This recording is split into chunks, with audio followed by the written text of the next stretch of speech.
신천지 교인들에 대한 검사가 사실상 마무리되면서 대구 경북의 확진 환자 증가세는 한풀 꺾였습니다.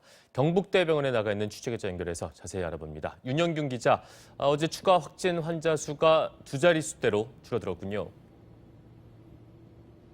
그렇습니다. 질병관리본부에 따르면 어제 대구의 코로나19 확진 환자는 전날보다 73명 늘어난 5,867명, 경북은 8명 늘어난 1,143명입니다.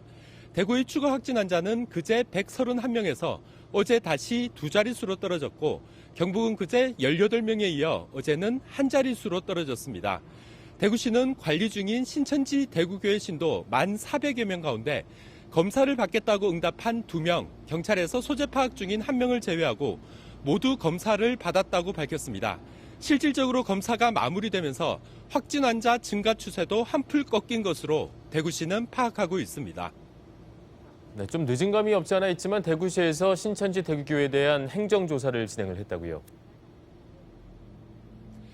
네, 대구시는 어제 대구시 남구 신천지 대구교회와 다대우 집화장을 비롯한 주요 간부의 집 4곳을 현장 행정조사했습니다.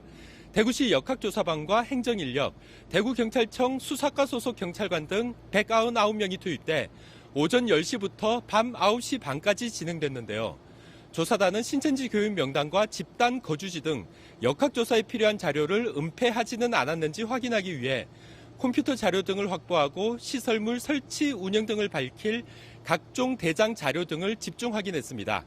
하지만 대구 첫 환자가 나온 지 23일 만인데 뒷북 조사 아니냐, 늦어도 너무 늦은 건 아니냐 이런 비판도 나오고 있습니다. 네, 콜센터 집단 감염도 뒤늦게 확인이 되고 있는데 무려 13곳의 콜센터에서 집단 확진자가 확인이 됐군요. 네, 대구시가 확인한 결과 한 곳에서 19명이 감염되는 등 콜센터 13곳에서 지금까지 57명의 확진 환자가 나왔습니다.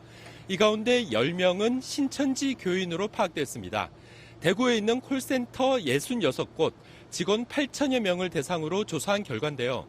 집단 감염이 발생한 콜센터 가운데 3곳은 신천지 교인이 처음으로 감염되면서 유행이 발생한 것으로 대구시는 보고 있습니다.